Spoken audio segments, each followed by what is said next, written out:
வணக்கம் and welcome to செரி சமையல். நீங்கள் இன்னும் செரி சமையலுக்கு சப்ஸ்கிரைப் பண்ணுங்கள். பக்கத்தில் இருக்க பெல் ஐக்கான் கிளிக் பண்ண மறந்துடாதீங்க. அப்போ தான் நான் போகிற ரெசிபி வீடியோஸ் உங்களுக்கு நோட்டிஃபை ஆகும். இன்றைக்கி நம்ம பார்க்க போகிற ரெசிபி எக்ஸ்ட்ரீம்லி க்ரீமி அண்ட் டெலிஷியஸாக இருக்கக்கூடிய எக் மலாய் கறி. பொதுவாக நம்ம எல்லாருக்குமே முட்டைனா ரொம்ப பிடிக்கும். முட்டையை வச்சு செய்கிற எந்த ரெசிபியாக இருந்தாலுமே ரொம்ப விரும்பி சாப்பிடுவோம். அதுவும் ஒரு மலாய் பேஸ் கறி, அது வந்து முட்டையை வச்சு செய்யும் போது ரொம்ப நல்லா இருக்கும். இந்த மாதிரி முட்டையை வச்சு ஒரு மலாய் பேஸ் கறி வந்து நம்ம யாரும் வீட்டில் அவ்வளோ பண்ணியிருக்க மாட்டோம். பட் இது ரொம்ப சிம்பிளாக பண்ணிடலாம். அண்ட் ட்ரஸ்ட் மீ, இதோட டேஸ்ட் வந்து ரொம்பவே டெலிஷியஸாக இருக்கும். வாங்க அந்த டேஸ்டியான எக் மலாய் கறி எப்படி செய்யுதுன்னு பார்க்கலாம். எக் மலாய் கறி செய்யறதுக்கு முதல்ல வந்து ஒரு மசாலா பேஸ்ட் நம்ம ரெடி பண்ணிக்கலாம். அதுக்கு இந்த மாதிரி ஒரு கிரைண்டிங் ஜாரில் 2 மீடியம் சைஸ் ஆனியன் இந்த மாதிரி ரஃபாக சாப் பண்ணி ஆட் பண்ணிக்கலாம். 3 பச்சை மிளகாய் ஆட் பண்ணிக்கலாம். ஒரு டேபிள் ஸ்பூன் அளவுக்கு பூண்டும் இஞ்சும் சேர்த்து ஆட் பண்ணிக்கலாம். இது வந்து சின்ன சைஸ் பல்லு பூண்டாக இருக்கிறதுனால நான் வந்து கொஞ்சம் அதிகமாக ஆட் பண்ணியிருக்கேன். பெரிய சைஸ் பல்லு பூண்டாக இருந்தால் ஒரு 3லேருந்து 4 பல்லு பூண்டு போதும். ஒரு துண்டு அஞ்சை இந்த மாதிரி சாப் பண்ணி ஆட் பண்ணிக்கலாம். இப்போ இதை ஒரு ஃபைனான மசாலா பேஸ்ட்டாக அரைச்சி எடுத்துக்கலாம். உங்களுக்கு தேவைன்னா கொஞ்சமாக தண்ணி ஆட் பண்ணிக்கலாம். பாருங்கள், நல்லா ஃபைனாக வந்து இதை அரைச்சி எடுத்தாச்சு. இப்போ இது இருக்கட்டும். இப்போ வந்து நான் 4 வேக வச்ச முட்டை எடுத்திருக்கேன். அதோட தோலை உரிச்சிட்டு நல்லா கழுவி எடுத்து வச்சுருக்கேன். இதை வந்து நம்ம ஹாஃபாக கட் பண்ணிக்கலாம். இந்த மாதிரி வெர்டிக்கலி ஹாஃபாக கட் பண்ணிக்கோங்க. அப்போ தான் நம்மளுக்கு குக் பண்ணும் போது ஈஸியாக இருக்கும். இப்போது ஒரு கடாயில் 2 டேபிள் ஸ்பூன் அளவுக்கு எண்ணெய் ஆட் பண்ணிக்கலாம். எண்ணெய் கொஞ்சம் சூடானதும் நம்ம அரைச்சி வச்சுருக்கோம் இல்லையா மசாலா பேஸ்ட், அதை இதில் ஆட் பண்ணிக்கலாம். அந்த ஜார்லேயே கொஞ்சம் மசாலா ஒட்டிகிட்டு இருக்கோம் இல்லையா, அதில் கொஞ்சமாக தண்ணி ஆட் பண்ணி அதையும் இப்போ இதில் ஆட் பண்ணிக்கலாம். இப்போ வந்து இந்த மசாலா பேஸ்ட்டை நல்லா மிக்ஸ் பண்ணிவிட்டு லோ ஹீட்டில் நம்ம குக் பண்ணலாம்.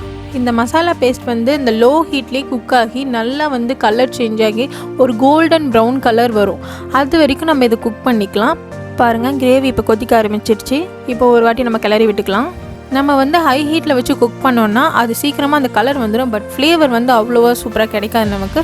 ஸோ லோ ஹீட்டில் வச்சு குக் பண்ணுங்கள். நீங்கள் கிளறிட்டே இருக்கணும்னு அவசியம் இல்லை. கொஞ்சம் விட்டு அப்பப்போ கிளறி விட்டு பாருங்கள். ஒரு 15 நிமிஷம் வரைக்கும் இதை நம்ம குக் பண்ணிக்கலாம். அப்போ வந்து கரெக்டாக இருக்கும். அந்த கலர் சேஞ்ச் ஆகி அந்த கிரேவியும் வந்து நல்லா குக் ஆகி கிடைக்கிறதுக்கு.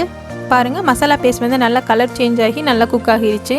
இப்போது இதில் 200 ml அளவுக்கு காய்ச்சின பால் சேர்த்து நல்லா மிக்ஸ் பண்ணி விட்டுக்கலாம். ஸோ இதுக்கு நம்ம காய்ச்சின பால் தான் ஆட் பண்ணணும். இது அப்படியே ஆட் பண்ணிட்டா மேலே தெரிக்குன்றதுனால நான் கொஞ்சமாக ஆட் பண்ணி கலந்து விடுறேன். நீங்கள் வந்து ஒரு கையில் பாலை வந்து சேர்த்துக்கிட்டே இன்னொரு கையில் வந்து கிளறி விடலாம். இந்த பால் வந்து காய்ச்சி ஆற வச்ச பால், அதுதான் வந்து நான் ஆட் பண்ணுறேன். பால் எல்லாம் சேர்த்து நம்ம நல்லா கலந்து விட்டாச்சு. இப்போது இதில் எல்லா மசாலா பவுடரும் ஆட் பண்ணிக்கலாம். 1 டீஸ்பூன் அளவுக்கு சீரக பொடி ஆட் பண்ணிக்கலாம்.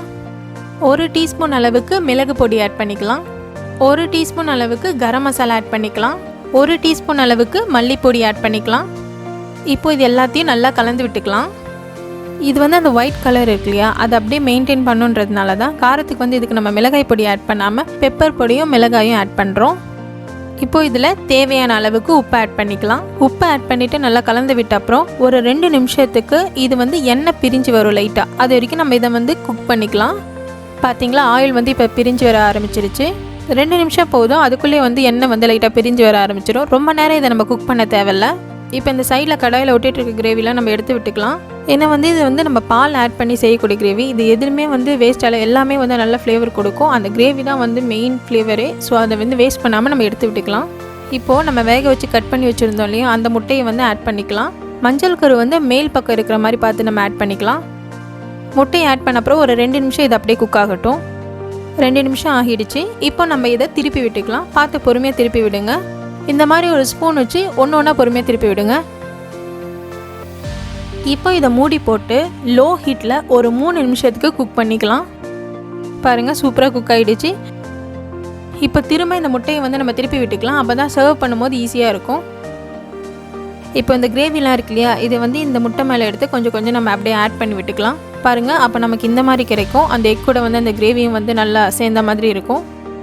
இப்போ சாப் பண்ணி வச்ச கொத்தமல்லி தழை கொஞ்சமாக ஆட் பண்ணிக்கலாம். மல்லித்தழை ஆட் பண்ண அப்புறம் இதை வந்து ஒரு நிமிஷத்துக்கு அப்படியே குக்காக விட்டுடலாம். பாருங்கள், சூப்பரான எக் மலாய் கறி ரெடி ஆகிடுச்சு. பார்த்தீங்களா, ரொம்ப சிம்பிள். இன்க்ரீடியன்ஸும் வந்து நம்ம மோஸ்ட்லி வீட்டில் இருக்க பொருளை வச்சே தான் இதை செஞ்சிட்டோம். நம்ம வந்து வேணும்னா இது இன்னும் கொஞ்சம் க்ரீமியாக ரிச்சாக இது இருக்கணும் அப்படின்னு நீங்கள் ஃபீல் பண்ணிங்கன்னா நீங்கள் வந்து கடைசியாக கொஞ்சம் ஃப்ரெஷ் க்ரீம் ஆட் பண்ணி சர்வ் பண்ணலாம். ரொம்ப நல்லாயிருக்கும். பட் வந்து இதுவே போதும். இதுவே வந்து உங்களுக்கு ஒரு சூப்பரான அந்த க்ரீமி டெக்ஸ்சர் வந்துடும். இது வந்து ஃபுல்கா, ரோட்டி, பராத்தா, நான், ஏன் புலாவ் வெரைட்டிஸ் கூட ரொம்ப நல்லா இருக்கும். அப்படி இல்லைன்னா கூட நீங்கள் இதை அப்படியே ஒரு முட்டை எடுத்து வெறும் வாயில சாப்பிடலாம். இது ரொம்ப நல்லா இருக்குங்க. சீரியஸ்லி நான் எப்படி சொல்கிறதுன்னு தெரியல, ஆனால் எனக்கு ரொம்ப பிடிச்ச ரெசிபி. நீங்கள் ட்ரை பண்ணி பாருங்கள், அப்போ தான் வந்து இந்த ஃப்ளேவர் வந்து உங்களுக்கு தெரியும். ஸோ இந்த எக் மலாய் கறி ரெசிபி நீங்களும் வீட்டில் கண்டிப்பாக ட்ரை பண்ணி பாருங்கள். ட்ரை பண்ணி பார்த்துட்டு உங்களோட ஃபீட்பேக் என்னென்னு என்னோட கமெண்ட் செக்ஷனில் ஷேர் பண்ணுங்கள். தேங்க்யூ.